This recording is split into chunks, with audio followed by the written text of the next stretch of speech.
Bonjour, c'est Steve, j'espère que vous allez bien. Alors dans ce nouveau contenu vidéo que je souhaite vous partager, on va voir ensemble comment avancer malgré l'adversité, comment traverser des tempêtes et comment faire face aux épreuves, quelles que soient les épreuves.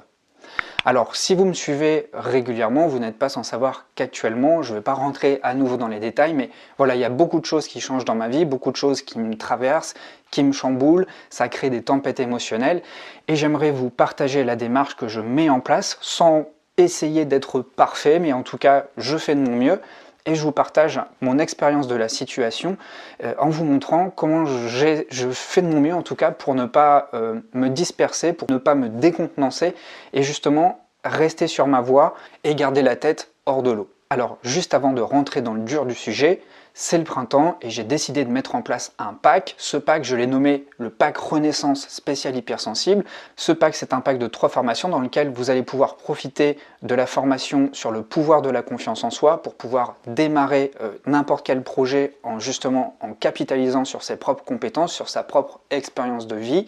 Ensuite, il y a le guide de survie pour les hypersensibles afin de se libérer des relations toxiques. Et enfin, la 3e formation, c'est la formation Lifestyle Minimaliste pour justement construire une nouvelle vie sur des bases beaucoup plus saines et beaucoup plus légères. Donc 3 formations, un gros pack pour démarrer le printemps. Pour moi, l'année commence vraiment là, c'est là où il y a une grosse poussée d'énergie. Donc je vous donne à travers ce pack les 3 formations essentielles pour commencer justement cette nouvelle année, cette nouvelle saison avec tous les bagages nécessaires.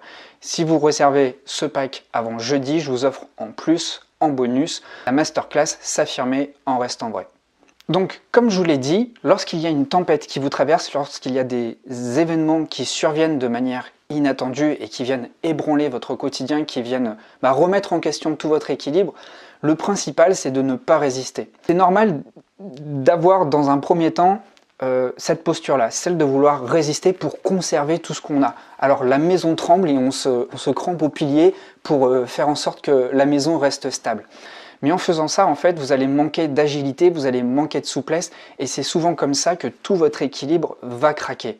Donc, le mieux que vous ayez à faire, et c'est une étape, encore une fois, il faut vraiment la laisser arriver progressivement dans sa vie, c'est être dans l'étape de l'accueil. Se laisser traverser, même s'il faut le reconnaître, c'est pas agréable du tout, mais c'est se laisser traverser par les événements qui nous arrivent. Et surtout, laisser accueillir l'affect, l'émotion, les sentiments, toutes les sensations que ça nous procure.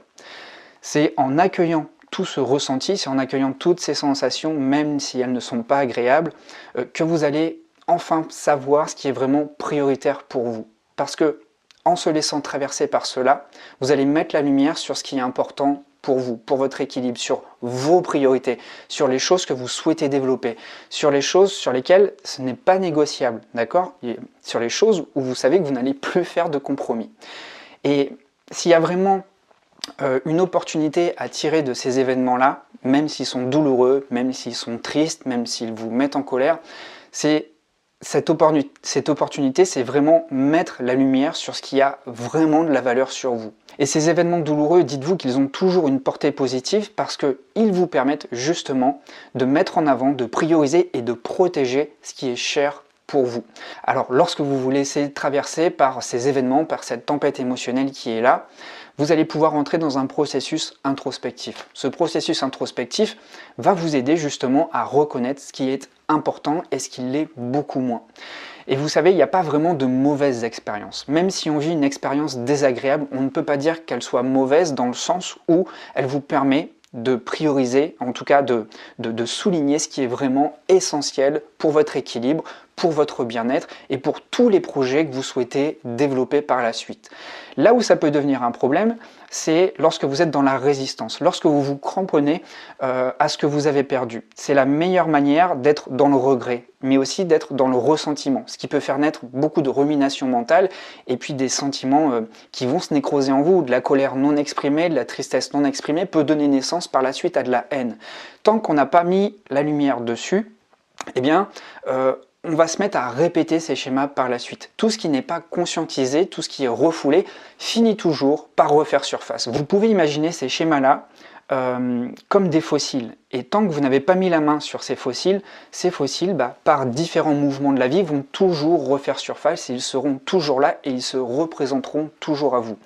tout élément qui n'a pas été guéri, toute blessure qui n'a pas été pansée, avec un A, le penser, eh bien, elles vont toujours finir par à nouveau refaire surface dans n'importe quel événement de votre vie, d'accord? Ça peut être vis-à-vis de vous-même, ça peut être une blessure d'abandon. Si vous n'avez pas réussi à guérir, par exemple, cette blessure d'abandon, eh bien, dans d'autres relations que vous allez retrouver par la suite, cette blessure va refaire surface et elle sera à nouveau à vif. Donc, important de vraiment conscientiser lors de ces moments difficiles ce qui a été blessé chez vous. Et c'est à vous, lors de ces moments, lors de cette phase introspective, eh bien de guérir ce qui a été blessé, de réparer ce qui a été blessé. Et ça, même si c'est l'autre qui vous a fait du mal, il n'y a que vous qui puissiez réparer ça. Parce que vous êtes le seul responsable de votre équilibre.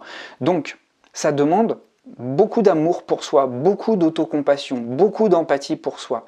Évidemment, on a beaucoup donné pour les autres, et ça c'est propre aux hypersensibles. Mais ces périodes-là sont aussi un moment, encore une fois, je le ressouligne, même si c'est douloureux, même si vous en voulez à la terre entière, c'est encore une fois un moment privilégié pour passer un temps de qualité avec soi-même. Et puis comme je vous l'ai dit, ces moments-là nous servent à créer de nouvelles perspectives. Et quelque part, même si ça peut paraître irréaliste de dire ça dans des moments douloureux, ces périodes-là nous servent justement à trouver l'opportunité dans le malheur. Pourquoi l'opportunité? Parce que vous avez une occasion en or de ne pas reproduire la même erreur, d'accord? On peut parler d'erreur peut-être, mais on peut peut-être trouver un autre mot pour ça, mais c'est une période privilégiée, encore une fois, pour soigner ses blessures. Parce que on est tout seul avec soi-même. Et le meilleur rôle qu'on puisse avoir vis-à-vis de soi-même, eh bien, c'est d'être son meilleur compagnon. C'est de cohabiter avec soi-même. Parce que ce n'est pas en ayant des relations pansement, encore une fois, qu'on va réussir à guérir ses blessures. Moi, j'appelle ça des relations par procuration. C'est-à-dire qu'on va chercher l'équilibre à travers l'extérieur, à travers l'autre. Et c'est encore une fois comme ça qu'on va chercher un sauveur ou qu'on va chercher un bourreau. Parce qu'on se met toujours dans la posture de victime, d'accord? Donc là, les formations qui sont présentes dans le pack vont vraiment vous aider à détricoter ça et à penser vos blessures. Pour avoir de nouvelles optiques et pour ouvrir à nouveau des perspectives saines, des perspectives sereines, des perspectives optimistes, des perspectives vertueuses pour votre développement, eh bien, dites-vous, et en tout cas conscientisez tout ce que vous ne pouviez pas faire avant, qui maintenant est à portée de main. Qu'est-ce que vous êtes en mesure de faire?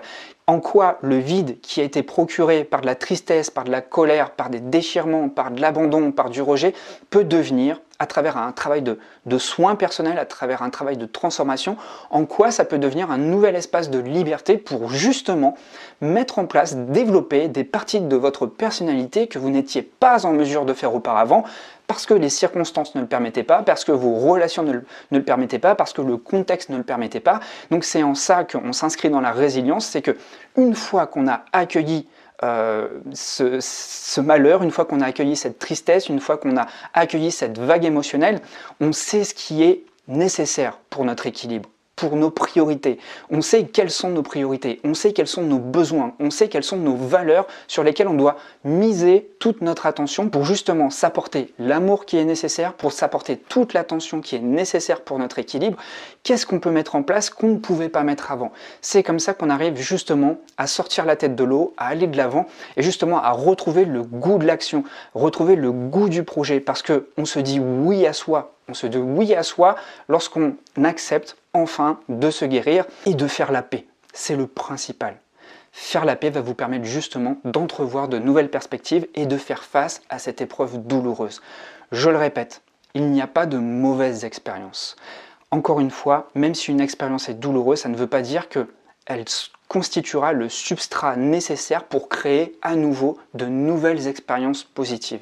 Il faut vraiment retenir que tout est un cycle, que même si vous marchez sur des expériences douloureuses, si vous mettez suffisamment de conscience, si vous êtes suffisamment en paix avec vous-même, vous pouvez transformer ce terrain-là en un terrain vertueux pour laisser pousser de nouveaux projets qui correspondront davantage à vos projets, à vos attentes, à vos objectifs et à vos valeurs. Alors voilà, je pense vous avoir tout dit pour cette nouvelle vidéo. Si vous souhaitez profiter de ce pack Renaissance, eh bien allez-y, parce que avant jeudi, je vous offre en plus des 3 formations, une masterclass que j'ai mis en place l'automne dernier sur comment s'affirmer. Et ça va vraiment vous aider dans vos relations, que ce soit au travail, que ce soit avec les amis ou dans les relations affectives. Voilà, je vous dis à très vite. Et puis nous, on se retrouve dans les commentaires si vous avez des questions à me poser. Merci beaucoup pour votre écoute.